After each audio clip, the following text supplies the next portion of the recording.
जय श्रीराम. आपल्या सगळ्यांचं बृहन महाराष्ट्र मंडळ तत्वज्ञान या उपक्रमांतर्गत सुरू असलेल्या आनंदाचे तत्वज्ञान या मालिकेत खूप मनापासून स्वागत. आपण मागच्या मंगळवारी भेटू शकलो नव्हतो आणि आपण सध्या या सत्रामध्ये प्रमाण बघत आहोत. आपण मागच्या वेळेला 9 प्रमाण बघितली आणि या सगळ्याने कसं आपल्याला परब्रह्म तत्वाचा अनुभव येऊ शकत नाही हे सुद्धा आपण बघितलं.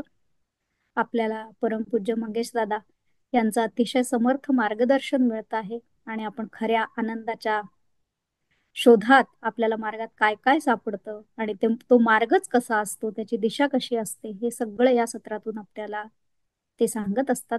आणि आपण सगळे दर आठवड्याला येऊन त्याचं छान श्रवण करत असतात. या सगळ्यासाठी तुमचं एकदा खूप मनापासून अभिनंदन. आणि एवढं बोलून मी आता परमपूज्य मंगेश दादांना इथून नमस्कार करते आणि त्यांना विनंती करते की त्यांनी आजच्या सत्राला सुरुवात करा.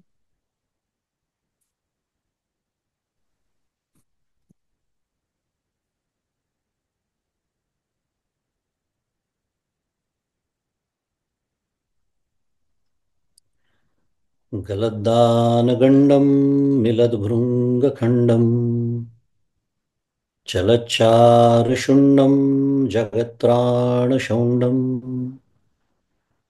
लसद्दन्तकाण्डं विपद्भङ्गचण्डं शिवप्रेमपिण्डं भजे वक्रतुण्डम्।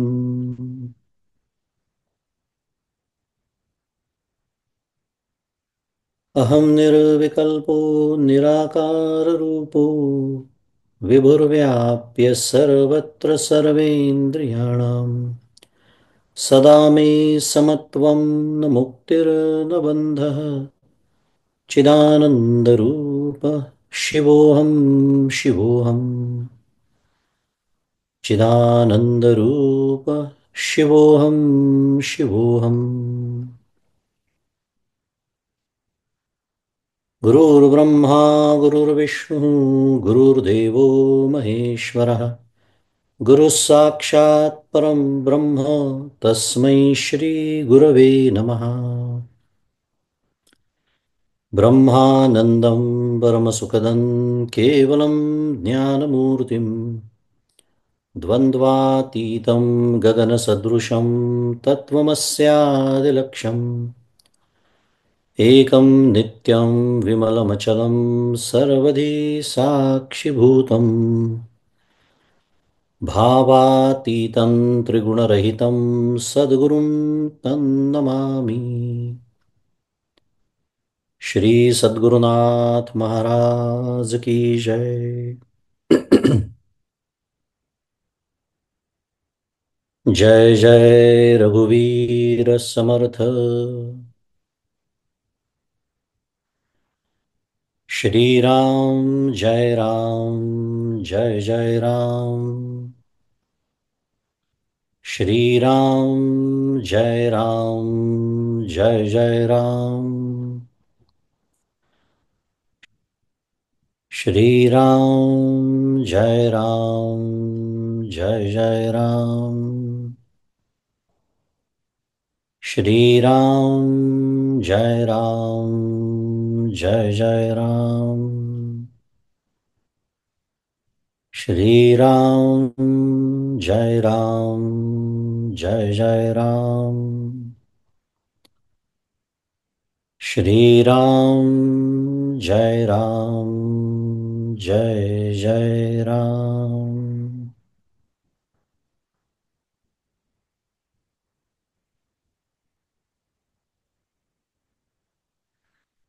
प्रभु श्री रामचंद्र भगवान की जय। श्री सद्गुरुनाथ महाराज की जय। जय जय रघुवीर समर्थ।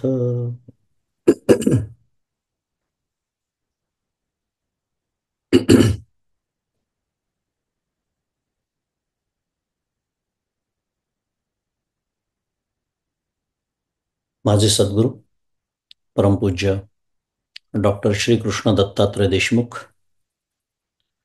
उपाख्य डॉक्टर काका यांच्या श्रीचरणी शिरसाष्टांग वंदन करतो। परमपूज्य मंदाताई गंधे यांच्या चरणी शिरसाष्टांग वंदन.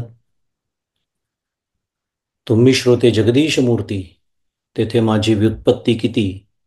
बुद्धिहीन अल्पमती, सलगी करीतो श्रीराम.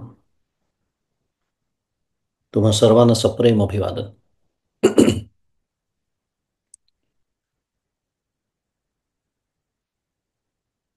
आनंदाचे तत्वज्ञान या मालिकेच्या अंतर्गत आपला अभ्यास सुरू आहे. आणि आज एक आठवड्याच्या खंडानंतर म्हणूया आपण पुन्हा एकदा प्रमाण या विषयावरच्या चिंतनासाठी पुन्हा एकदा आपण एकत्र आलेलो आहोत.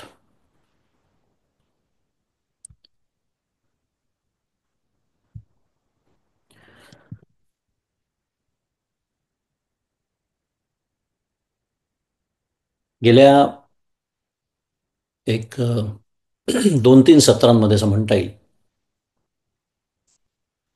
आपण आपल्या स्वतःला एक जीव या दृष्टिकोनातनं जर बोलायचं झालं तर किती विविध प्रकारे आपल्याला ज्ञानप्राप्ती होते याचा आपण विचार करतो आहोत. थोडक्यामध्ये बोलायचं झालं,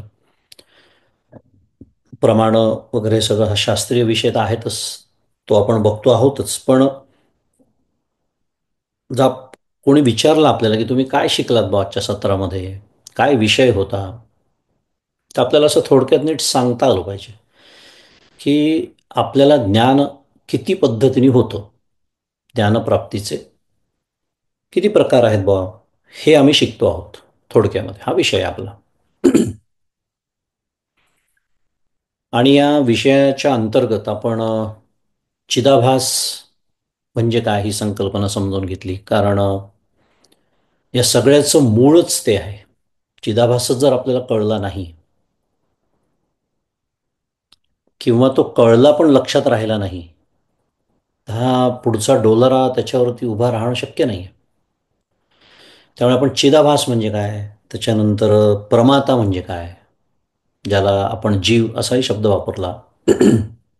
जीव हा शब्द आपण खूप वेळा ऐकतो, पण जीव, परमपूज्य काका माझे सद्गुरू जसं म्हणतात की जीव जाईस्तोर जीव म्हणजे काय हे कळत नाही. गमतीने बोलणं आहे, पण परमार्थ प्रांतामध्ये या अत्यंत मूलभूत संकल्पना आहेत.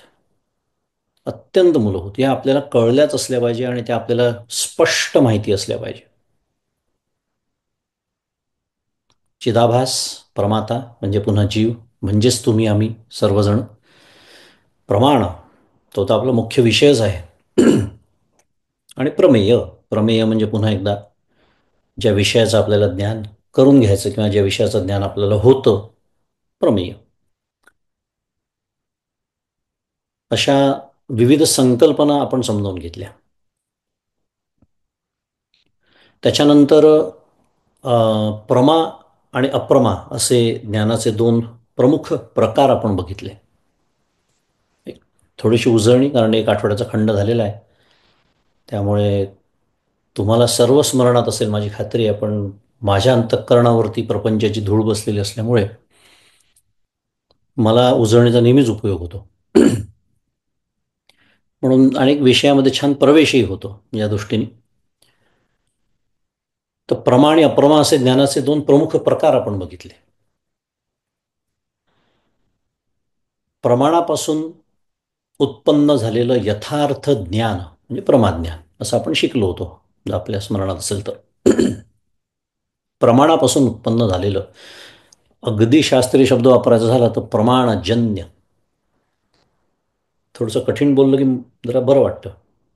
खूपच सोपं सोपं सुरू असलं की मग काय त्याचं महत्त्व नाही राहत. थोडंसं डोक्यावरनं गेलं की मग बोलणाऱ्याला आणि ऐकणाऱ्याला दोघांनी बरं वाटतं.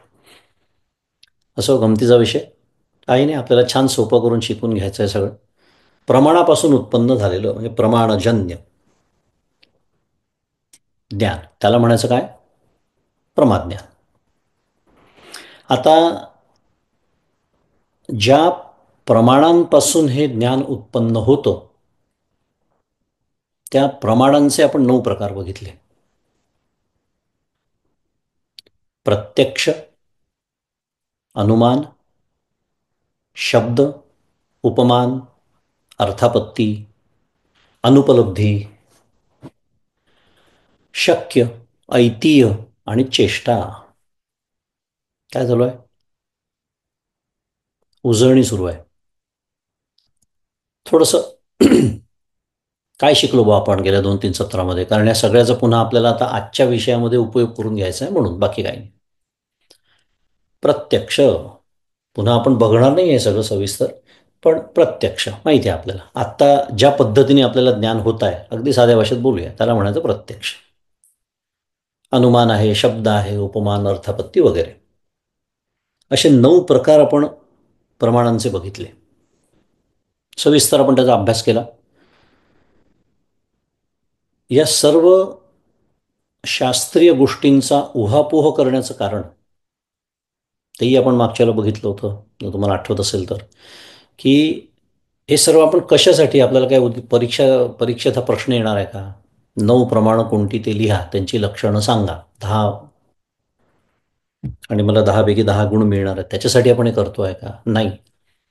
हे 2 गोष्टींसाठी, 2-3 गोष्टींसाठी आपण करतो आहोत, की शास्त्राने किती गंभीर आणि खोल, सखोल, परिपूर्ण विचार केलेला आहे आपल्या वेदांत शास्त्रात, की जो आपण सुद्धा कधी करत नाही. अखंड आपल्याला ज्ञान होतंय खरं, प्रतिक्षणी जाग आल्यापासून झोपेच्या क्षणापर्यंत अखंड ज्ञान होतं आपल्याला, पण कधी आपण असा विचारच करत नाही की हे ज्ञान मला कसं झालं. ते समजून घेण्यासाठी. पण त्याहून महत्त्वाचं, सगळ्यात महत्त्वाचं कारण काय आहे, तर यातील कुठल्याही पद्धतीने अपरोक्ष असं ब्रह्मज्ञान होणार नाही. हे माझ्या चित्तामध्ये ठसावं, ह्याच्यासाठी आपण सर्व प्रकार शिकलो. आणि अजूनही व्यवहारातील यथार्थ ज्ञान होण्याची जी साधनं आहेत, म्हणजे जी प्रमाण आहेत म्हणूया, त्यातल्या एखाद्या साधनाने मला ब्रह्मज्ञान होईल असा जर कुठेतरी भ्रम आपल्या मनामध्ये इतक्या श्रवणानंतर जर राहूनच जात असेल, तर तो ताबडतोब दूर व्हावा. तर्काने मला एखादं ज्ञान होतं, साधनेच्या प्रत्यक्ष साधना करत असताना मला काही अनुभव येतात, कोणाला काही नाद ऐकू येतात, कोणाला काही रंग दिसतात, कोणाला प्रकाश दिसतो, इत्यादी इत्यादी, आणि जणू काही असं वाटतं की झालं, आम्ही झालो. हे त्याचं काय आहे, शुद्ध मराठीमध्ये अप्लिकेशन आहे. हे जे आपण शिकतो आहोत त्याचं हे थेट अप्लिकेशन आहे. काय, की ज्या अर्थी मला काहीतरी ऐकू आलं, ज्या अर्थी मला काहीतरी दिसलं, ज्या अर्थी मला काहीतरी अनुभव आला, साध्या भाषेत बोलूया, त्या अर्थी अजूनही मी ब्रह्मरूप किंवा आत्मरूप साक्षी या दृष्टीने वेगळाच राहतो आहे त्या अनुभवापासून. म्हणजे काय, हे अनुभव येतात, प्रत्येकालाच येतात ते असंही नाही, प्रत्येकाला सर्व अनुभव येतात असंही नसतं, तो विषय वेगळा आहे. पण या अनुभवातनं आपण फक्त एवढंच घ्यायचं की आपली प्रगती योग्य दिशेने सुरू आहे. पुन्हा शुद्ध मराठीमध्ये it is called as milestone. प्रगतीचे टप्पे आहेत ते, या दृष्टीने त्याला मूल्य आहे, बरोबर आहे. पण ते म्हणजे ते नव्हे. ते नव्हे म्हणजे काय, ते म्हणजे ब्रह्मज्ञान नव्हे, ते म्हणजे अंतिम आत्मज्ञान नव्हे. एक उदाहरणादाखल मी तुम्हाला हे सांगतोय, काय, हे 9 प्रकार, 9 प्रमाण आपण का शिकलो आहे त्याच्यासाठी. म्हणून आपण हा सगळा इतका शास्त्रीय उहापोह करतो आहोत. आता ही 9 प्रमाणांची आपण थोडक्यामध्ये लक्षणं बघितली. फार सविस्तर विषय आहे खरं तो सुद्धा, पण आपल्याला आवश्यक तेवढी आपण त्याची लक्षणं बघितली समजून घेण्यासाठी, आणि आपल्या उद्देशाशी सुसंगत असा जेवढा मर्यादित अभ्यास आपल्याला आवश्यक आहे तेवढा आपण केला त्याचा. उत्तर मीमांसक वेदव्यासांच्या, म्हणजेच वेदांत मतामध्ये या सर्व प्रमाणांचा स्वीकार आहे. तुम्हाला आठवत असेल तर मी प्रत्येक जेव्हा प्रमाण सांगत होतो तेव्हा कुठल्या मतामध्ये त्या प्रमाणाचा स्वीकार आहे हे सांगितलं होतं. पण याचा अर्थ असा की ते तेवढंच प्रमाण स्वीकारतात. पण उत्तर मीमांसक जे वेदव्यास म्हणजेच वेदांत मत, म्हणजेच अद्वैत मत, म्हणजेच जे प्रतिपादन आद्य शंकराचार्यांनी केलं, म्हणजेच महाराष्ट्रातील ज्या सर्व संतांनी ज्यांना अनुसरलं, भाष्यकारा ते वाट पुसतू माऊली म्हणते 18व्या अध्यायात ज्ञानेश्वरीमध्ये. म्हणजे ज्ञानेश्वर महाराज सुद्धा काय म्हणतात, आम्ही भाष्यकार म्हणजे आपल्याला माहिती आहे आद्य शंकराचार्य, त्यांना वाट पुसतच मी ही भावार्थ दीपिका सांगितलेली आहे. समर्थ रामदास स्वामी असोत, ज्ञानेश्वर महाराज असोत, तुकाराम महाराज असोत, कोणीही असोत, सर्व संतांनी या अद्वैत तत्वज्ञानाचा आपल्या महाराष्ट्रातल्या पुरस्कार केलेला आहे. इतकी समर्थ परंपरा आपल्या सद्भाग्याने आपल्या सर्वांना लाभलेली आहे. तर ही जी उत्तर मीमांसा, हे जे वेदांत मत, हे जे अद्वैत तत्वज्ञान, याच्यामध्ये सर्व प्रमाणांचा स्वीकार आहे. जीवब्रह्मैक्य ज्ञान हा जो आता आपल्याला हे सगळं ज्ञान, व्यवहारातलं ज्ञान होण्याच्या ज्या सगळ्या पद्धती आपण बघितल्या, विचार केला, त्याच्यानंतर हा सगळा विचार करून आपल्याला मुख्य ज्या ज्ञानाकडे आता वळायचं आहे ते जीवब्रह्मैक्य ज्ञान असं ज्याला म्हणतात. जीव आणि आत्मा किंवा ब्रह्म एकच आहे असं प्रत्यक्ष म्हणजे अपरोक्ष. कधी कधी ती पण आठवण करून द्यावी लागते. जर आपला अभ्यास नसेल तर अपरोक्ष शब्दाचा अर्थ परमार्थामध्ये व्यवहाराच्या अगदी उलटा आहे. व्यवहारामध्ये आपण काय म्हणतो, माझ्या अपरोक्ष तू असं कसं केलं असं आपण म्हणतो. म्हणजे काय, मला न सांगता माझ्या पाठीमागे तू असं कसं केलं असं म्हणतो की नाही आपण. म्हणजे मला माहिती नसताना अप्रत्यक्षरित्या तू कसं केलं असा व्यवहारातला अर्थ आहे. आणि परमार्थामध्ये अगदी उलटा अर्थ आहे. अपरोक्ष म्हणजे प्रत्यक्ष, आणि प्रत्यक्ष म्हणजे प्रत्यक्षतेच होणे. हळूहळू जाणार आहोत आपण तिकडे, कारण नाही तर पुन्हा प्रत्यक्ष म्हणजे गडबड कुठे होते, पुन्हा व्यवहारातला अर्थ वेगळा आहे. मी आता प्रत्यक्ष ऐकतो आहे, मी आता प्रत्यक्ष पाहतो आहे, हे जे प्रत्यक्ष आहे ते प्रत्यक्ष नव्हे. म्हणून अखंड ती आठवण करून द्यावी लागते. प्रत्यक्ष म्हणजे तेच मी होणे, एकरूपत्व. पाण्यात विरघळलेली साखर सांगू शकते का वेगळी? मी साखर म्हणून हात वर करू शकते का ती? नाही, कारण तिचं वेगळं असं अस्तित्वच आता उरलेलं नाही आहे. उदाहरण द्यायचं झालं दृष्टांत तर असं विषय आपला सुरू आहे की जीवब्रह्मैक्य ज्ञान ज्याला म्हणतात ते उत्पन्न होण्यासाठी जरी केवळ शब्द प्रमाण, 9 प्रमाण आपण ऐकली, त्यातलं शब्द प्रमाण म्हणजे सद्गुरूंच्या मुखातून आलेलं तत्त्वम असी सारखं महावाक्य, हे जरी कारण असलं तरी बाकीची जी प्रमाणं आहेत, उरलेली 8 आपण बघितली, ती या ती जी प्रमाण आहे ती या ज्ञानाची दृढता करण्यामध्ये त्यांचा उपयोग आहे. त्यांच्या मर्यादा निश्चित आहेत. प्रत्यक्ष थेट ज्ञानासाठी त्यांचा उपयोग नाही, पण ज्ञानाची दृढता करण्यासाठी आपण वापरतो की नाही. अभ्यास करताना अनुमान प्रमाण वापरतो, प्रत्यक्ष प्रमाणही वापरतो. सगळी प्रमाण आपल्या कळत नकळत आपण वापरतच असतो. आणि म्हणून वेदांत मतामध्ये सर्व प्रमाणांचा स्वीकार आहे. सर्व प्रमाण स्वीकारलेली आहेत. आणि मूळ विषय हा आहे की ज्याला आपण आत्मज्ञान म्हणतो, स्वरूपज्ञान म्हणतो, ब्रह्मज्ञान म्हणतो, किंवा आत्ता मी जो शब्द वापरला जीवब्रह्मैक्य असं म्हणतो, हे जर इंद्रिय गोचर असतं, कल्पना करा, ते जर इंद्रिय गोचर जर असतं तर शास्त्राची आणि वेदवाक्यांची जरुरीच राहिली नसती. आपल्याला कुठला तरी ग्रंथ असा आढळतो का कसं बघावं हे सांगणारा, कसं ऐकावं? मी श्रवणाबद्दल बोलत नाही, श्रवण वेगळं, ते सांगण्यासाठी पुन्हा शास्त्र लागतं. हे इंद्रिय गोचर आहे, त्यात सांगण्याचं काय, डोळे उघडले की दिसणारच आहे. डोळे जर व्यवस्थित काम करत असतील, कान व्यवस्थित काम करत असतील, इंद्रिय जर माझी सगळी सक्षम असतील, तर या जगाचा मला अनुभव येणारच आहे. मग साधं गणित आहे की याच्यात जर ते आत्मज्ञान बसणार असतं, ब्रह्मज्ञान, जीवब्रह्मैक्य जे आपण सारखं बोलतोय, हे जर त्याच पठडीत बसणारं असतं, तर शास्त्राची आणि वेदवाक्यांची काय गरज होती? काहीच गरज नव्हती. परंतु जीवब्रह्मैक्य हे प्रत्यक्ष ज्ञानास, किंवा ज्याला इंद्रिय संबंध म्हणतात, की ज्याच्यामध्ये कुठल्या तरी इंद्रियाचा संबंध येतो, 5 ज्ञानेंद्रिय, 5 सेन्सेस, किंवा अनुमान म्हणा, तर्क म्हणा, ही सर्व निरुपयोगी आहेत. त्याच्यासाठी तर आपण आता 9 प्रमाणांचा एवढा अभ्यास का केला? कारण ते आता सर्व कामात येणार आहे ज्ञान आपल्याला. जे मुख्य आपला विषय आहे तो समजून घेण्यासाठी ती पूर्वतयारी होती. की जीवब्रह्मैक्य, त्याच्यासाठी प्रत्यक्ष ज्ञान म्हणजे डोळ्यांनी बघून झालेलं ज्ञान, कानाने ऐकून, म्हणजे अजून अगदी साध्या भाषेत बोलायचं झालं तर ब्रह्म कधीही डोळ्यांनी दिसणार नाही, आत्मा कधीही डोळ्यांनी दिसणार नाही, कानाने ऐकू येणार नाही, त्याला स्पर्श करता येणार नाही, कुठल्याच इंद्रियाने त्याचं ज्ञान होणार नाही.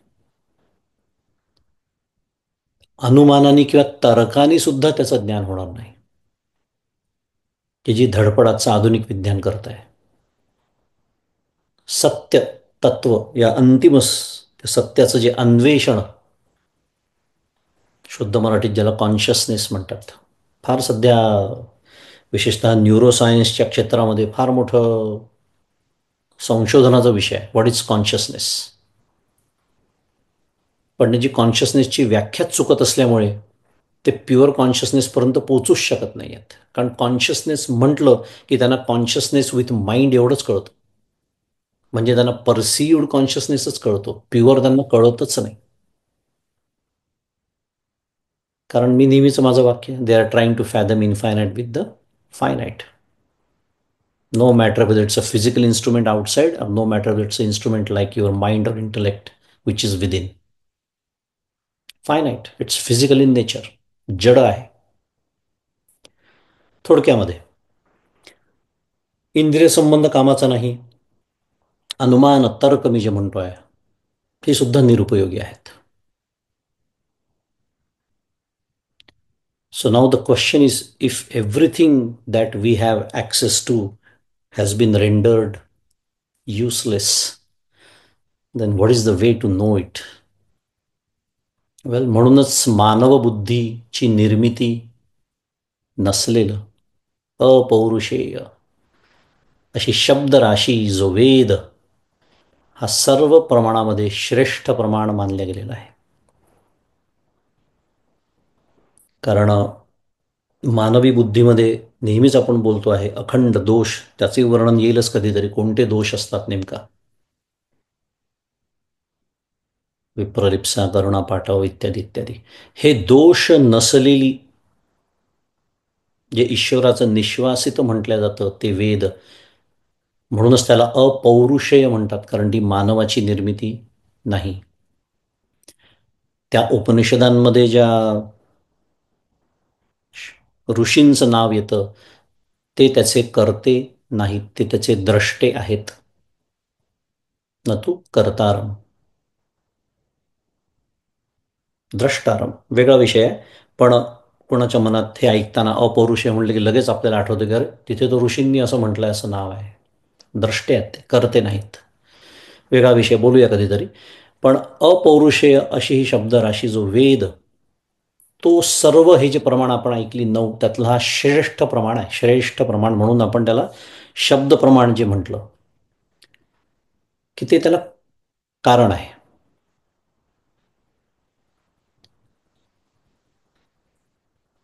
कारण आत्मा किंवा ब्रह्म, मी वारंवार हे 2 शब्द सातत्याने वापरतो, लक्षात आलं असेल. कारण अखंड आपल्या अंतःकरणात कुठे आत्मा या शब्दाबद्दल कुठे अजूनही गोंधळ काही असेल तर तो राहू नये एवढ्याच करता.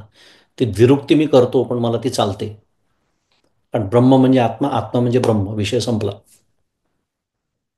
मग 2 शब्द कशासाठी? सापेक्षतेने, देहाच्या सापेक्षतेने आत्मा म्हणायचं त्याच ब्रह्माला, बाकी काही नाही. घटाकाश मठाकाश म्हणजे काय? आकाश तेच आहे. घट आणला म्हणून घटाकाश शब्द संभवला. घट नसताच तर तो शब्द संभवला नसता. असो, आत्मा म्हणूया, ब्रह्म म्हणूया, हा स्वयंप्रकाश असून तो अनुभव रूप असल्याने त्याच्या अनुभवासाठी अन्य साधनाची गरजच नाही.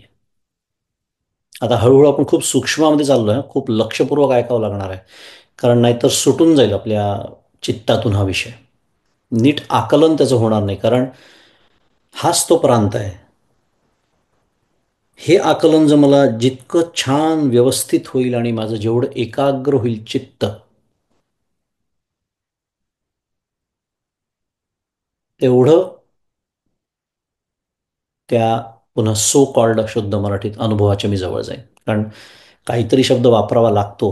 म्हणून आत्ता शब्द मी काय वापरला होता? हा स्वयंप्रकाश आहे, अनुभव रूप आहे. म्हणतो आपण ब्रह्मज्ञान, म्हणतो आपण आत्मज्ञान, पण याचा अर्थ ब्रह्माचं ज्ञान किंवा आत्म्याचं ज्ञान, षष्ठी विभक्ती, असा त्याचा अर्थ होत नाही. कारण त्याचं ज्ञान पुन्हा काय? ते शब्दरूपच राहणार आहे. तो असा असा आहे, तो तसा तसा आहे, तो निर्गुण आहे, तो निराकार आहे, तो निरवय, हे शेवटी पुन्हा शब्दरूपच राहील. ह्याला अनुभव म्हणतच नाहीत. अनुभव रूप, अनुभव हेच ज्याचं स्वरूप आहे. खूप वेळ लागतो हे कळायला, कारण आपल्याला व्यवहारामध्ये, हा तोच तो विषय आपला सगळा बोलण्याचा. व्यवहारामध्ये आपल्याला अनुभव येणं हे कळतं. कशाचा तरी अनुभव मला आला आणि तो कशाच्या तरी माध्यमातून आला, हे आपल्याला अखंड कळतं. तेच तर चाललेलं आहे आपलं. पण हा आत्मा किंवा ब्रह्म जे माझं स्वरूप आहे आपल्या सर्वांचं, हे अनुभवरूपच आहे. शास्त्रामध्ये छान शब्द झाला, ज्ञप्तिमात्र म्हणतात. ज्ञप्तिमात्र. आणि तो स्वतः अनुभव रूप असल्यामुळे त्याच्या अनुभवासाठी अन्य साधनाची गरजच नाही आहे. साधन म्हणजे प्रमाण. आपला मूळ विषय सुरू आहे.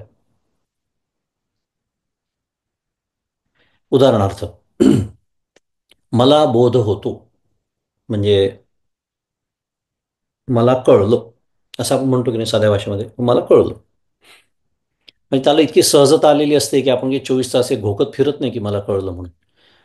पण अखंड आपला जो व्यवहार सुरू आहे तो कळण्यावर सुरू आहे. डोळ्याच्या माध्यमातून कळलं, कानाने ऐकून कळलं, तर्क करून कळलं, स्मरणाने कळलं, प्रमा अप्रमा दोन्हीचा विचार आपण केलेला आहे. किंवा मला बोध होत नाही किंवा मला कळलं नाही, असंही आपण म्हणतो कधी कधी. यास तुम्ही म्हणण्याची शक्यता खूप आहे. मला कळलं नाही. पण ही दोन्ही बोलणी बोधरूपच आहे असं शास्त्र सांगतं आपल्याला. म्हणजे काय? मला कळलं नाही असं मला कळलं की नाही? मला कळलं नाही हे कोणाला कळलं? हा प्रश्न अनुत्तरितच राहतो शेवटी. पहिलं वाक्य आहे मला कळलं, बरोबर आहे. मला कळलं नाही, पण पुन्हा मला कळलं नाही हे कोणाला कळलं? बरं, तिसरं पण एक प्रकार आहे. गमतीने बोलायचं झालं तर, मला कळलं नसताना मला कळलं असं मला वाटणं, पण पुन्हा ते कोणाला कळलं? हा विषय राहतोच की नाही? कॉन्शियसनेस. मध्ये मध्ये थोडंसं असं शुद्ध मराठी शब्द वापरले की मी नेहमीच बोलतो गमतीने, की काहीतरी गंभीर चाललंय असं वाटतं. गंभीर म्हणजे सिरियस. आपल्याला चेहरा गंभीर करायची गरज नाही. आनंदाचा तत्वज्ञान विषय आहे आपला. मालिकेचं सूत्रच ते आपलं आनंदाचं तत्वज्ञान आहे. असो, मुद्दा एवढाच की तुम्ही कुठल्याही पद्धतीने बोला व्यवहारामध्ये, मला कळलं, मला कळलं नाही, मला कळलेलं नसताना मला असं वाटलं मला कळलं, हे सर्व बोलणं कळण्याला, त्या खुंटीशी बांधलेलं आहे. कळणं. केनोपनिषदामध्ये, या केनोपनिषद फार अतिशय उत्तम मार्गदर्शन या बाबतीत आपल्याला करतं. सुंदर सुंदर श्रुती आहेत त्याच्यामध्ये, पण त्यातली एक नेहमीची श्रुती तुम्ही माझ्याकडून ऐकली असेल, प्रतिबोध विदितम मतम अमृतत्वम हि विंदते. आत्मना विंदते वीर्यम, विद्यया विंदते मृतम. केनोपनिषद, दुसरा अध्याय, चौथा श्लोक. काय सांगता केनोपनिषद आपल्याला? हे ही श्रुती जेवढ्या लवकर आपल्याला कळेल ना, तेवढा हा विषय आपल्याला छान ग्रहण करता येईल. प्रतिबोध विदितम मतम, होणारा प्रत्येक बोध. संस्कृत तसं पदच्छेद करून वाचलं तर आपल्याला कळतं. आपण भाग्याने मराठी आहोत सगळेजण. प्रतिबोध, होणारा प्रत्येक बोध. आता बोध म्हणजे काय? आपण जसं मगाशी बोललो की पंच ज्ञानेंद्रिय, ज्ञानेंद्रिय कुठलीही असू द्या, पण शेवटी जे मला कळतं किंवा कळत नाही असं कळतं, हे कोणाला कळतं? हे बुद्धीला कळतं की नाही? बुद्धीच्या माध्यमातून कळतं की नाही आपल्याला? म्हणजे पाचही ज्ञानेंद्रियातून we perceive the world through this five senses. पाचही ज्ञानेंद्रियांमधनं शेवटी ते कुठे येतं? डोळ्याच्या माध्यमातून. आपल्याला सगळ्याला माहिती आहे, आज आधुनिक विज्ञान सांगतं. त्या रेटिनावरती ती प्रतिमा पडते, मग ते मागे न्यूरॉन्स फायर होतात, ते सगळ्या मेंदूशी आपल्या जोडलेले ते कनेक्शन, सगळं सगळं आपल्याला माहिती आहे. पण ultimately at the end of it, या सगळ्याची ही जी इन्फॉर्मेशन, ही माहिती, याचं प्रोसेसिंग कोण करतं? बुद्धी. म्हणजे बुद्धीने होणारी प्रतीती आहे. बरोबर? आपण थोडक्यात सगळं त्याचं सार काढतो आहोत. बाकी सोडून देऊ, त्याचा पसारा सोडून देऊ आपण. पंच ज्ञानेंद्रियांच्या विषयांचा नाही आपण आत्ता विचार करत आहे. पण बुद्धीने ही प्रतीती मला होते. हे सर्व ज्ञान मला बुद्धीच्या माध्यमातून म्हणे होतं. पण हा प्रत्यगात्म रूपाने जाणल्या गेला आहे. हा जो विषय आहे एखादा, जो त्या इंद्रियांच्या माध्यमातून, बुद्धीच्या माध्यमातून जो जाणला जातो आहे, तो प्रत्येकात्म रूपानेच जाणला जातो आहे, आणि तेच ब्रह्म आहे. आणि हेच ब्रह्मज्ञान आहे असंही श्रुती आपल्याला शिकवते. म्हणजे प्रतिबोध विदितम मतम अमृतत्वम ही विंदते. आणि आत्मना विंदते वीर्यम, त्याचा अर्थ असा आहे की, आणि विद्येय विंदते अमृतम, त्याचा अर्थ की विद्येने काय होतं, म्हणजे ही जी परमार्थ विद्या आपण आता म्हणूया त्याला, अध्यात्मशास्त्र म्हणूया, जे आपण आता शिकतो आहोत, त्यांनी काय होतं, तर या या ज्ञानाने, म्हणजे ब्रह्मज्ञानाने अमृतत्वाची प्राप्ती होते. अमृतत्व ही विंदते. आणि हे अमृतत्व स्वतःहून प्राप्त होतं, हे महत्वाचं आहे. आणि विद्येने काय होतं, तर विद्येने अज्ञानाच्या अंधकाराला निवृत्त करण्याचं सामर्थ्य प्राप्त होतं. म्हणजे काय? पुन्हा विद्येने थेट अनुभव आहे का? नाही. हे जे अध्यात्मशास्त्र आहे, परमार्थशास्त्र आहे, हे त्यांनी सामर्थ्य प्राप्त होतं. अज्ञान निवृत्तीचं साधन आहे ते फक्त. कारण आपण मगाशीच बोललो, आत्मज्ञान, ब्रह्मज्ञान हे अनुभव रूप आहे. त्यामुळे अज्ञान जसं निवृत्त होतं, तसं त्याची स्वतःहून प्राप्ती आहे. अजून एक श्रुती कठोपनिषदातली आपण नेहमीच पाहतो, विवृणते तनुं स्वाम. त्यामुळे बुद्धीद्वारा जे आपल्याला ज्ञान प्राप्त होतं, ज्याला आपण प्रतिती म्हणालो आत्ता, हे होणारं ज्ञान आहे. होतं की नाही? डोळ्यांनी होणारं ज्ञान, कानाने होणारं ज्ञान, स्पर्श करून होणारं ज्ञान, एखाद्या पदार्थाची चव पाहून होणारं ज्ञान, गंधाने होणारं ज्ञान. पण हे सर्व शेवटी बुद्धीच्याच द्वारा होतं. आणि हे होणारं ज्ञान आहे. आणि हे होणारं ज्ञान जे आहे, ते असणाऱ्या ज्ञानाच्या, साध्या भाषेत परमपूज्य काकांनी केलेलं त्याचं रूपांतर आहे. असणारं ज्ञान म्हणजेच ज्ञप्ती मात्र, म्हणजेच आत्मा, म्हणजेच ब्रह्म. त्याच्या ज्ञानाचं, हे आत्मज्ञानाचं हे जणू काही द्वार आहे, असंही श्रुती आपल्याला शिकवते.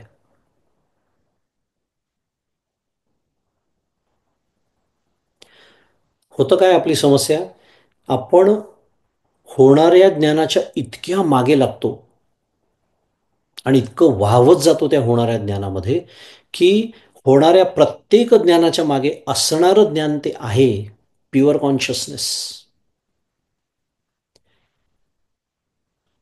आपण आज विज्ञान ज्याला कॉन्शियसनेस म्हणत आहे, that is possible because of the pure consciousness. पण त्या ज्या विषयांचं ज्ञान होतंय, त्या विषयांच्या ज्ञानाच्या मागे इतकं आपण वाहवत जातो, इतकं त्या विषयांमध्ये अडकलेलो असतो आणि त्याच्या ज्ञानामध्ये रंगलेलो आणि रमलेलो असतो, की ज्याच्यामुळे मला हे ज्ञान होत आहे, ज्याला चित्त असं म्हणतात, प्युअर कॉन्शियसनेस शब्द वापरतोय मी, त्याच्याकडे आपलं लक्षच राहत नाही. आणि नेमका तोच आत्मा आहे, तेच ब्रह्म आहे, असंही श्रुती आपल्याला शिकवते. म्हणजे या होणाऱ्या प्रत्येक ज्ञान, आता व्यवहारामध्ये एखादा व्यवहार समजा मी करतो आहे, तर स्वाभाविकच माझी वृत्ती ही बहिर्मुख राहणार आहे. We are going to be engaged with the world outside. That is expected.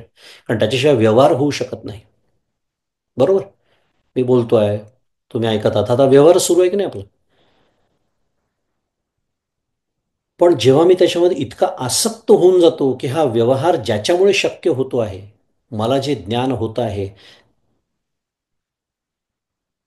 ते ज्याच्या अधिष्ठानावरती होत आहे, आता अजून शास्त्रीय शब्द वापरायचा झाला तर त्याच्याकडे, त्या अमृत तत्वाकडे, ज्याला ब्रह्म म्हणतात, ज्याला आत्मा म्हणतात, माझं लक्षच राहत नाही. हीच समस्या आहे.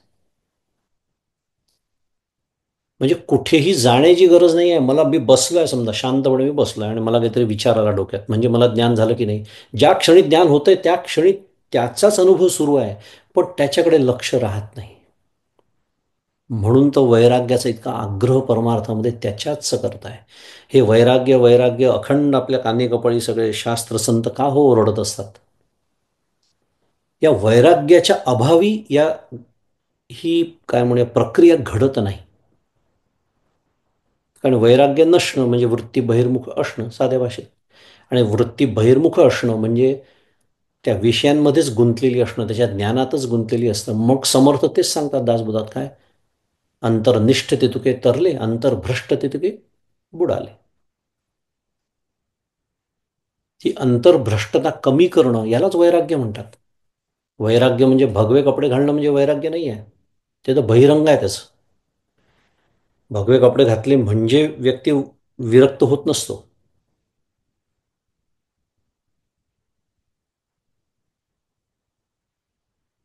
बहिरंग आहे त्याचं. संगत्याग हे त्याचं खरं स्वरूप आहे. वेगळा विषय तो.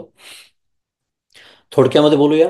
व्यवहारामध्ये, व्यवहारातलं जे आपल्याला होणारं प्रत्येक ज्ञान आहे, पुन्हा एकदा आपण ज्याला प्रतिती असा शब्द वापरला, ते आपल्याला ज्ञानेंद्रिय आणि अंतःकरणाच्या साह्याने होतं. व्यवहारामध्ये जी प्रतिती होते, तर असं जे होणारं विषय ज्ञान आहे, त्याला विषय ज्ञान असं नाव देऊया आपण. कारण ते होणारं ज्ञान असल्यामुळे ते विषयांचं ज्ञान आहे. कुठलाही विषय असू द्या, कुठल्याही इंद्रियाचा तो विषय असू द्या, पण ते विषय ज्ञान आहे. ते बाजूला करून, म्हणजेच त्याच्यामध्ये वाहवत न जाता, वृत्ती आपण जेव्हा आतमध्ये वळवतो, अंतर्निष्ठ, आणि मग आतमध्ये वळवल्यानंतर काय होतं, तर तिथेही आपल्याला 5 अडथळे असतात. काही लगेच आत्मज्ञान नाही आतमध्ये वळवल्यावर. कोणते 5 अडथळे? त्यांनाच पंचकोश असं म्हणतात. त्या 5 कोशांचाही जेव्हा आपण निराश करतो, आता या 5 कोश काय, त्याचा निराश कसा करायचा, हे सगळं पुढच्या टप्प्यात येणार आहे. हाऊ. आपण त्या व्हॉट नावाच्या टप्प्यात आहोत, दुसऱ्या, सगळ्यांना माहिती आहे. ही जी प्रक्रिया आहे ती हाऊमध्ये येते. पण या 5ही कोशांचा जेव्हा आपण निराश करतो, जसा करायला पाहिजे, तो केला असताना, ठीक आहे, मध्ये एक शून्याचा टप्पा येऊ शकतो. तो आत्ता खरं विषय नाही, पण जाता जाता त्याचे उल्लेख करूया आपण. 5ही कोशांचा निराश केल्यानंतर की आता निराश करण्यासारखं काही उरलं नाही. 5ही कोश आता मागे टाकलेले आहेत. अन्नमय कोश, प्राणमय कोश, मनोमय कोश, विज्ञानमय कोश, आनंदमय कोश, 5ही मागे टाकलेले आहेत. मग आता काहीच नाही आहे मागे टाकण्यासारखं. त्याला म्हणायचं शून्य. अनेक तत्वज्ञानं तिथे थांबून जातात. नावं घेत नाही मी, मोठी मोठी तत्वज्ञान आहेत, भारतातलीच आहेत, तिथेच थांबून जातात. त्याला ब्रह्म समजतात. आमचे समर्थ रामदास स्वामी त्यांच्यासाठी एक ओवी लिहितात, काय, इकडे दृश्य तिकडे देव, मध्ये शून्यत्वाचा ठाव, तया प्राणी मंदबुद्धिस्तव ब्रह्म म्हणे. समर्थांनी पदवीदान समारंभ केला त्यांचा, काय, मंदबुद्धिस्तव. इकडे दृश्य, आता दृश्य म्हणजे ते विषय तर बाहेर कधी खूपच मागे पडले आहेत, पण हे 5 कोशही आता मागे पडले. दृश्य इकडे आहे, तिकडे देव, देव म्हणजे काय, आत्मा, ब्रह्म, मध्ये शून्यत्वाचा ठाव.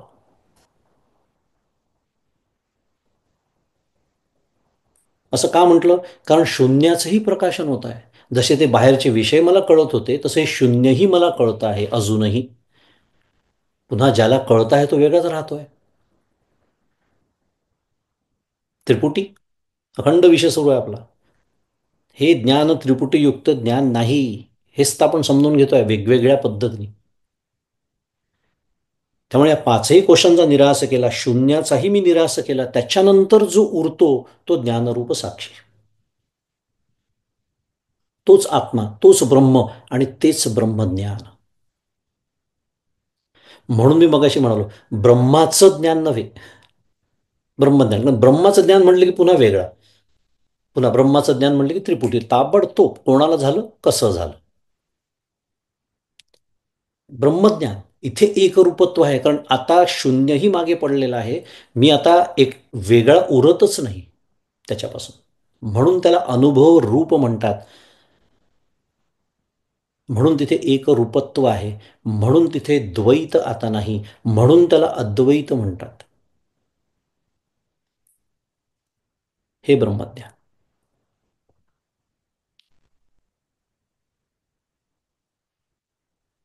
आणि म्हणून आत्म्याबद्दल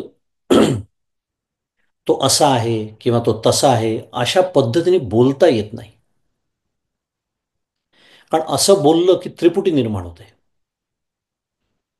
ते मी जसं मगाशी म्हणालो द्वैत निर्माण होतं. त्रिपुटी म्हणजे द्वैत, माझ्यापासून काहीतरी वेगळं, मग त्याचं मला ज्ञान होणार, झाली त्रिपुटी.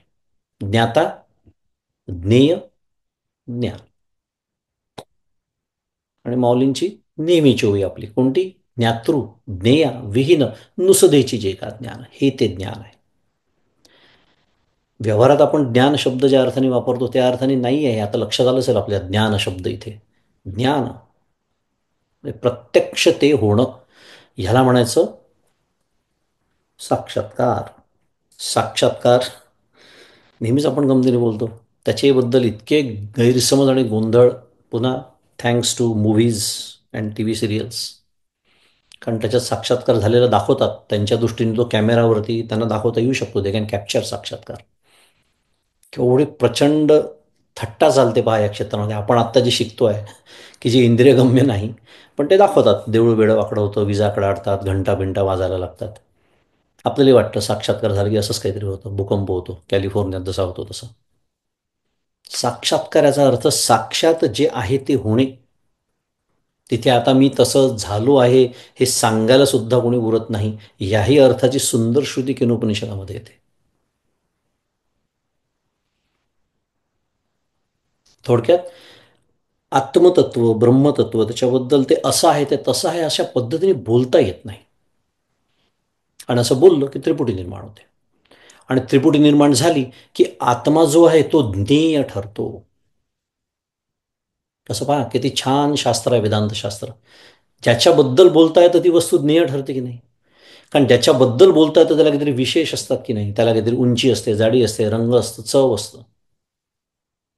त्याला स्पर्श केल्यावर कळतं की हे काय मऊ आहे, कडक आहे, इत्यादी इत्यादी इत्यादी.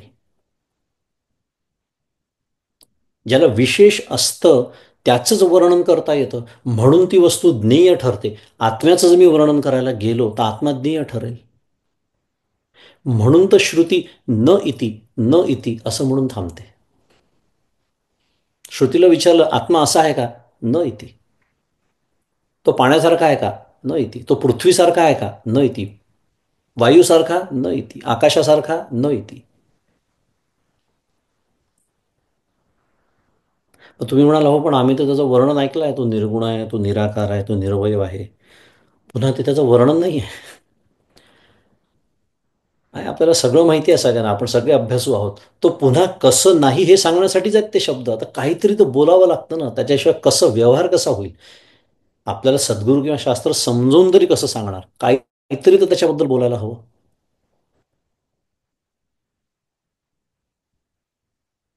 म्हणून तर आचार्य आत्मषटकमध्ये मनोबुद्धी चित्तानी नाहम न च श्रोत्र जिव्हे न च प्राण वगैरे सगळं मी काय नाही हे सांगत सांगत सांगत शेवटी शेवटच्या श्लोकात काय म्हणतात? अहम निर्विकल्पो निराकार रूपो. रोजच म्हणतो आपण तो श्लोक प्रत्येक वेळेला.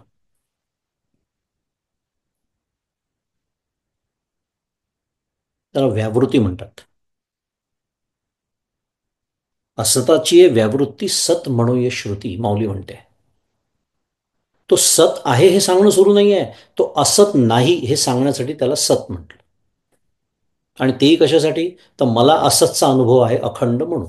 मला सगळे पदार्थ जे दिसतात कळतात ते अखंड सगळे निर्माण होतात, त्यामुळे ते विनाश पावतात. म्हणजे मला असतचाच अनुभव. तो तसा नाही एवढंच सांगणं सुरू आहे, म्हणून न इति. त्यामुळे या सर्वांच्या पलीकडील ज्ञानेंद्रियांना, अथवा आपला जो मुख्य विषय सुरू आहे, 9 प्रमाणांना विषय न होणारा असा जो स्वसंवेद्य आत्मा, तो मी आहे असा निश्चय करावा. स्वसंवेद्य, त्याला अजून एक शब्द आहे शास्त्रामध्ये, त्याला वस्तुतंत्र असं म्हणतात. वस्तुतंत्र आहे तो. त्या म्हणूनच मगाशी आपण बोललो, कोणत्याही साधनेनी तो प्राप्त होणार नाहीये. साधना फक्त अज्ञान निवृत्ती करून देणार आहे मला. कारण साधनेने तो प्राप्त झाला असता तर तो कर्तृतंत्र ठरला असता. कारण साधना आपण करतो की नाही, साधना म्हणजे कर्म आहे. कोणीतरी ते करतं, आणि कर्म हे नेहमी कर्त्यावरती अवलंबून असतं. नेहमी कर्त्याने ठरवलं तर ते होईल, कर्त्याने जसं केलं तसं होईल, करता जेव्हा करेल तेव्हा होईल. मग साधं गणित आहे. त्यांनी जर आत्मज्ञान झालं असतं तर ते कर्तृतंत्र ठरलं असतं. आत्मज्ञान कर्तृतंत्र नाही, ते वस्तुतंत्र आहे, स्वसंवेद्य आहे. आणि नुसतं एवढंच नाही, तर प्रत्येक कर्माचं फळ हे नाशिवंत आहे, हे आपण दरवेळेला बघतो आहोत. कितीही महान कर्म असू द्या, तोही अभ्यास केलेला आहे आपण. मग आत्मज्ञान कसं ठरलं असतं? जर माझ्या कर्माचं ते फळ असतं तर नाशिवंत ठरलं असतं. म्हणून कर्मानी मोक्ष नाही आहे, कर्मातून मोक्ष आहे. कर्म करायचंच आहे, करावंच लागतं. चित्तशुद्धीसाठी आहे ते. कारण आत्मज्ञान होण्यासाठी अत्यंत शुद्ध चित्त लागतं आणि अत्यंत शांत चित्त लागतं. असंच चित्त चैतन्याकार होण्याच्या योग्यतेचं ठरतं.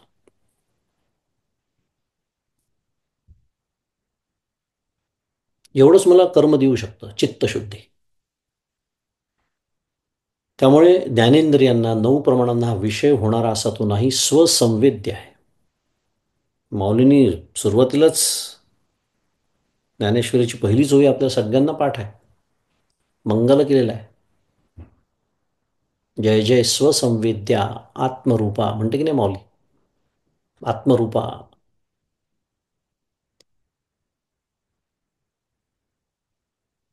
आणि सगळ्यात महत्त्वाचं काय आहे, की हे सगळं ऐकल्यानंतर पुन्हा ते काहीतरी माझ्यापासून दूर आहे, माझ्यापासून वेगळं आहे असा विचार पुन्हा कुठेतरी आपल्या मनात राहून जाऊ नये. म्हणून तो मी आहे, सा अहम सोहम, हा निश्चय आपल्याला अखंड बाळगायचा आहे, अखंड. नाही तर पुन्हा, नाही तर असं काहीतरी आज मी जे काही वर्णन ऐकलं, असं ते तत्व आहे, असा तो आत्मा आहे, असं ते ब्रह्म आहे, पुन्हा असं असं करता करता मी त्याला नकळत दूर लोटायला लागतो. नाही, तो मीच आहे, ह्या क्षणी सुद्धा मी आहे, ह्या क्षणी मी तेच आहे. मला कळत नाही या अज्ञानाने, ठीक आहे, पण ह्या क्षणी मी तेच आहे. आणि हा जो आत्मा आहे, हा इंद्रिय गम्य नसल्यामुळे त्याचा कधी बाध होत नाही. आपल्याला बाध शब्द माहिती आहे, त्याचा कधीच बाध होत नाही. आणि स्वतःच्या बाबतीत आपण व्यष्टीच्या पातळीवरती बोलतो आहोत, समष्टीचा विचार सोडून देऊ. पण माझ्या, म्हणजे व्यष्टी म्हणजे पिंड, एक जीव, या दृष्टीने आपण बोलतो आहोत.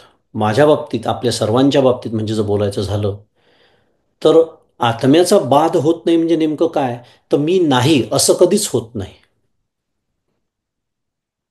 होता का? विचार करा. मी नाही असं होतं का कधी? नाही, कारण सत हे माझं स्वरूप आहे. सच्चिदानंद आपण नेहमीच ऐकतो. सत,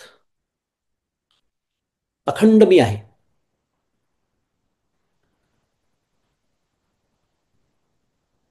ब्रह्मसूत्रामध्ये ब्रह्मसूत्रामध्ये पहिल्या सूत्राच्या भाष्यामध्ये आचार्य म्हणतात, श्रीमद आद्यशंकराचार्य, की सर्वो ह्यात्मास्तित्वं प्रत्येती, सर्वो ही आत्म अस्तित्वं प्रत्येती. न नाहमस्मी इति. आचार्य बोलतात आहे, यदि ही न आत्म अस्तित्व प्रसिद्धी स्यात् सर्व लोक नाहमस्मी इति प्रतियात. सोपं आहे भावार्थ त्याचा काय. सर्वांनाच मी आहे असं आत्म्याच्या अस्तित्वाचं भान होत असतं अखंड. मी आहे, मी आहे. कल्पना करा हं. एक प्रकारची ती साधना सुद्धा आहे की जाग आल्यानंतरचा पहिला क्षण किंवा झोप लागण्याच्या आधीचा पहिला क्षण तो पकडता येत नाही आपल्याला म्हणून, पण समजा पकडता आला तर पहिल्या क्षणाचं एवढं कौतुक कशासाठी, तर त्या क्षणामध्ये अजून बाहेरच्या ज्ञानाला सुरुवात नाही झालेली आहे. सविशेष ज्ञान म्हणतात त्याला, सविषय ज्ञान. तिथे कुठलाच विषय नाही आहे. दुसऱ्या क्षणी माझ्या मनात विचार येतो की अरे गजर वाजला म्हणून मला जाग आली, किंवा अरे मला आता उठायला हवं इतके वाजले, किंवा ऑफिसची मीटिंग आहे इत्यादी इत्यादी. हे सुरू झालं ज्ञान बाहेरचं, याला सविषय ज्ञान म्हणतात. त्याच्या आधीच्या क्षणाबद्दल आपण बोलतोय की जिथे मी जागा तर झालेलो आहे, पण होणारं कुठलंच ज्ञान तिथे आता नाही. कल्पना कर. त्या क्षणाला पकडणं ही पण एक साधन आहे परमार्थामध्ये.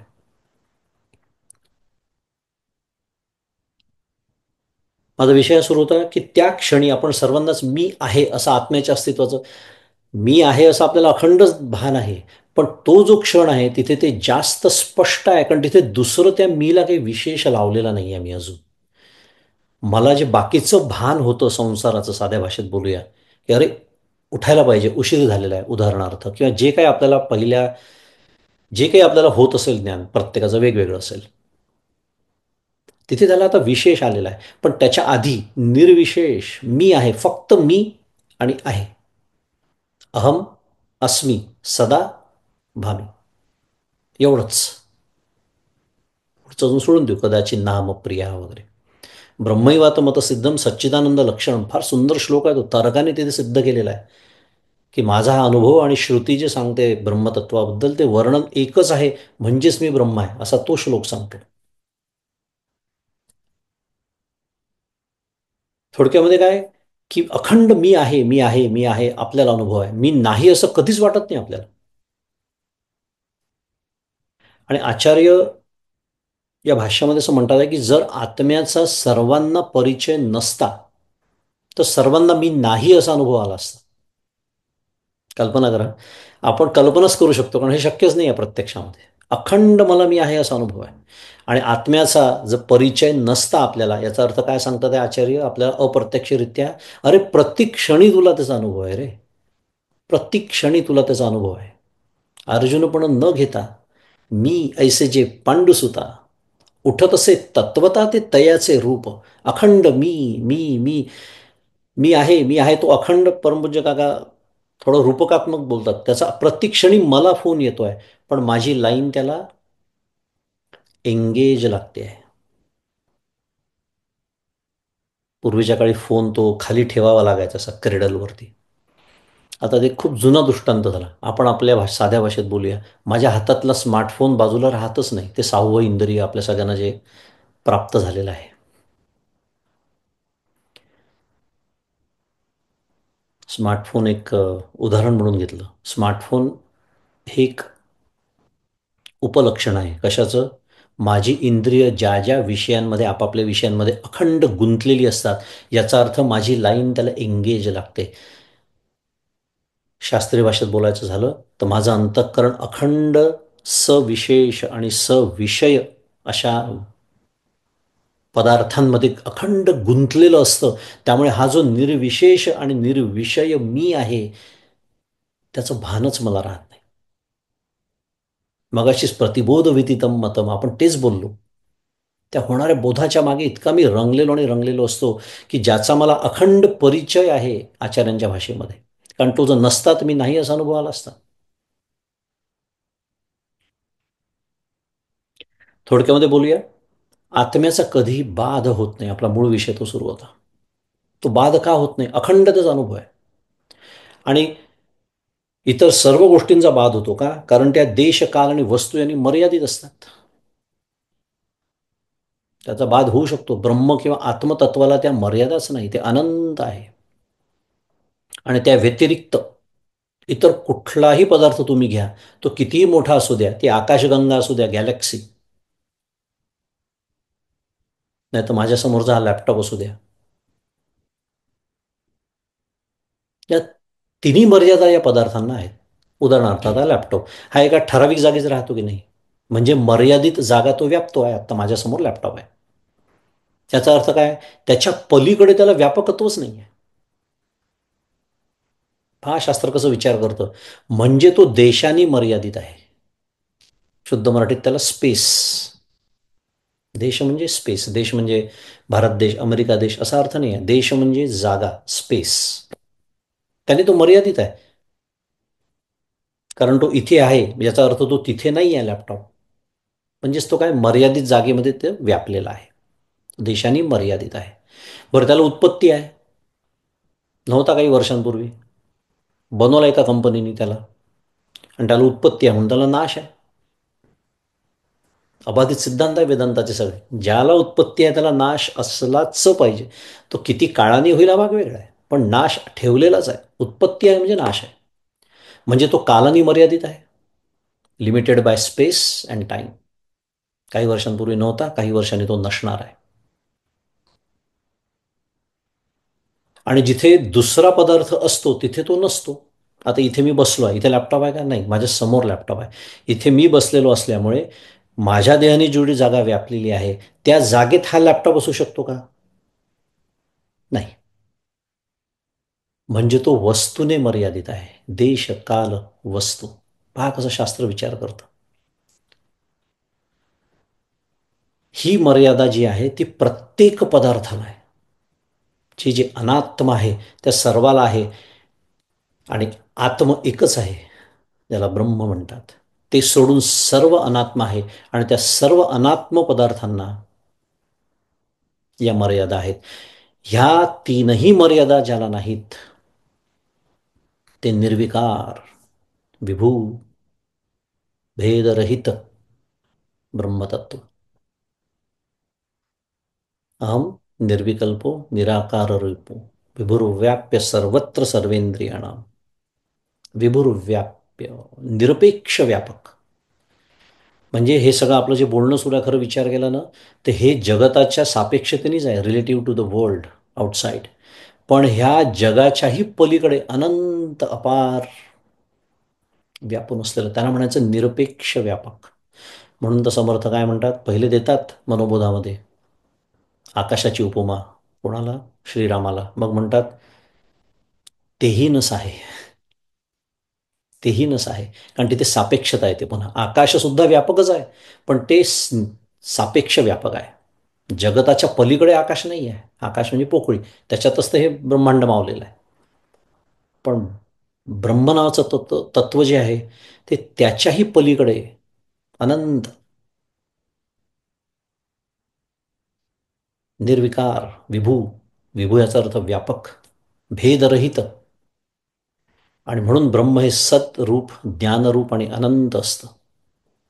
आणि हेच आपण नेहमीच्या श्लोकात म्हणतो, अहम निर्विकल्पो निराकार रूपो विभुर्व्याप्य सर्वत्र सर्वेंद्रियाणाम. असं ते ब्रह्मतत्व. पण पुन्हा ते म्हटल्यानंतर त्याला दूर लोटायचं नाही, हे लक्षात ठेवायचं.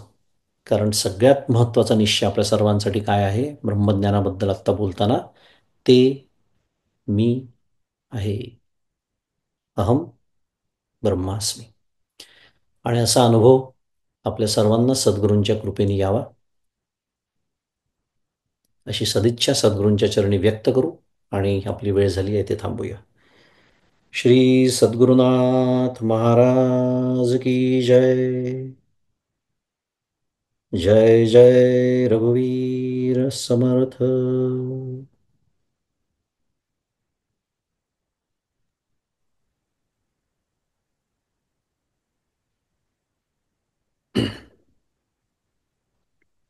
मंगेश दादा, तुम्हाला इथूनच नमस्कार.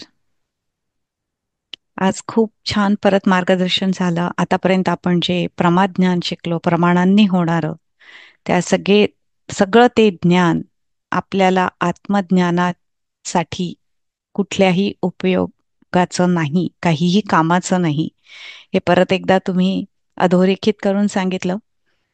आत्मज्ञान जे आहे ते इंद्रिय अगोचर आहे आणि त्यासाठी परत एकदा तुम्ही आम्हाला सर्वांना आठवण करून दिलीत की वैराग्याची कास धरणं महत्वाचं आहे. असंगत्वाचा अभ्यास करणं खूप महत्वाचं आहे. तर माझी स्वतःची हीच सदिच्छा आहे माझ्यासाठी आणि सर्वांसाठी की या दृष्टीने आपल्या सर्वांचा प्रयत्न व्हावा आणि त्यानुसार आपलं मार्गक्रमण चालू असावं.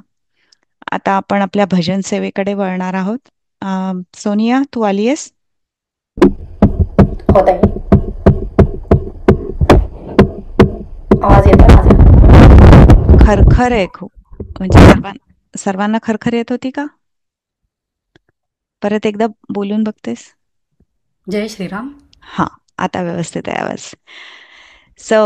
आज सौ सोनिया जोशी आपल्याला भजन सेवा देणार आहेत. त्या आपल्या या बृहन महाराष्ट्र तत्वज्ञान उपक्रमात आतापर्यंत बरेचदा भजन सेवा द्यायला आलेल्या आहेत. आज त्या आपल्या पुढे दत्तांचं एक भजन सादर करणार आहेत. आपली रविवारीच दत्त जयंतीचा उत्सव पूर्ण पार पडला आणि सद्गुरू परमपूज्य श्री नारायण महाराज लिखित दत्त दिगंबर ज्ञान दिजो गुरु हे भजन त्या आज सादर करणार आहेत. सोनिया.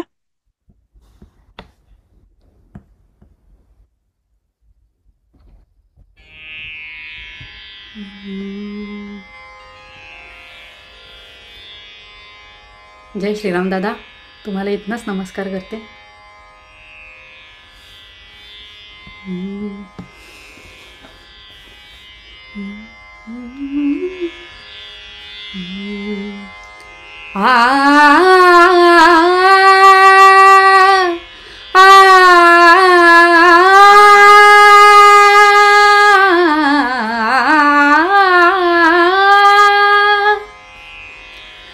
दत्त दिगंबर ज्ञान दिजो गुरु, दत्त दिगंबर ज्ञान दिजो गुरु, दत्त दिगंबर ज्ञान दिजो गुरु, दत्त दिगंबर ज्ञान दिजो गुरु, दत्त दिगंबर ज्ञान दिजो गुरु, दत्त दिगंबर ज्ञान दिजो गुरु, दत्त दिगंबर ज्ञान दिजो गुरु, दत्त दिगंबर ज्ञान दिजो गुरु.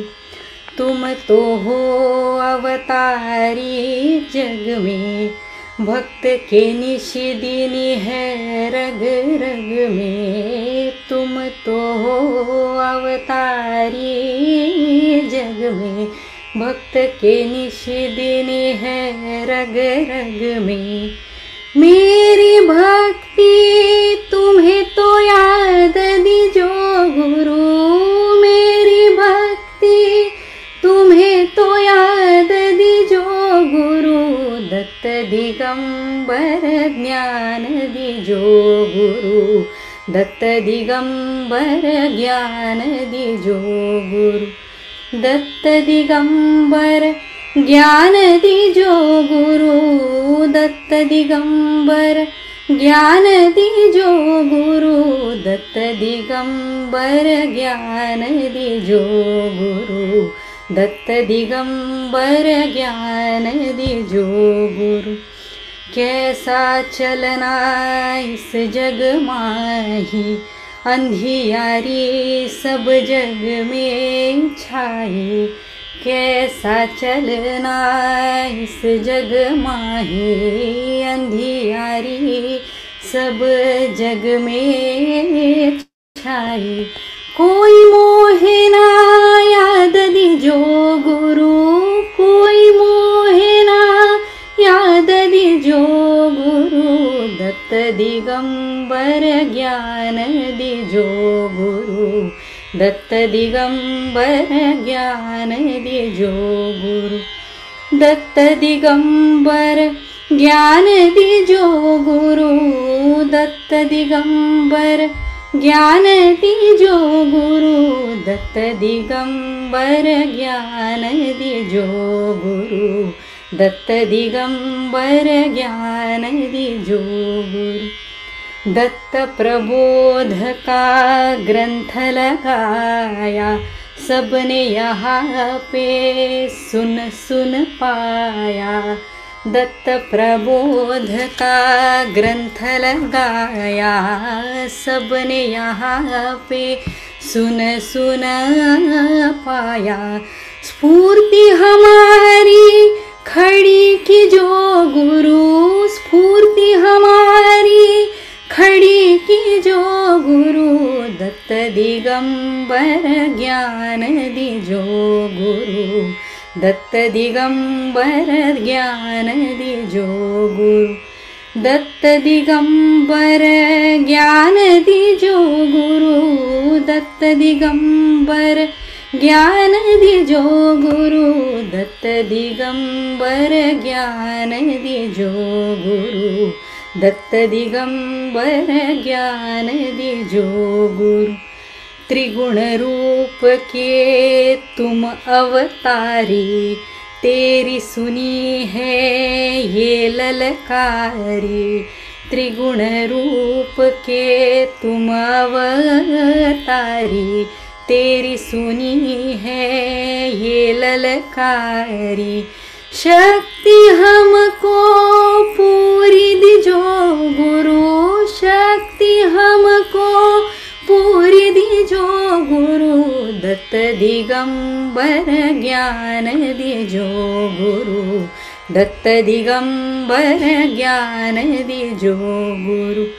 दत्त दिगंबर ज्ञान दीजो गुरु, दत्त दिगंबर ज्ञान दीजो गुरु, दत्त दिगंबर ज्ञान दीजो गुरु, दत्त दिगंबर ज्ञान दीजो गुरु। नारायण कहे मैं अज्ञानी, तेरे चरण पे रहे अनवाणी। नारायण कहे मैं अज्ञानी, तेरे चरण पे रहे अनवाणी।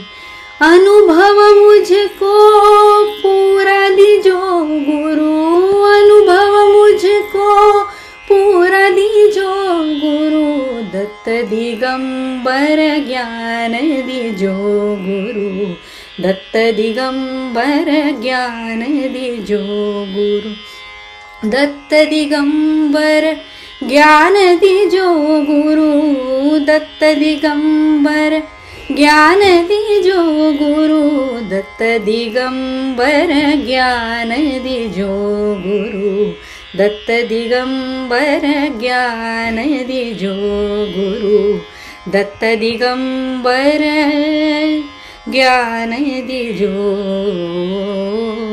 गुरु। श्री सद्गुरुनाथ महाराज की जय। अवधूत चिंतन श्री गुरुदेव दत्त। दुनिया खूप छान झाली भजन सेवा, खूपच सुंदर अगदी. आणि आज जे काही दादांनी आपल्याला ज्ञानाबद्दल समजावून सांगितलं, अगदी तो पूर्ण भाव या भजनात होता आणि खूपच सुंदर भजन सेवा झाली.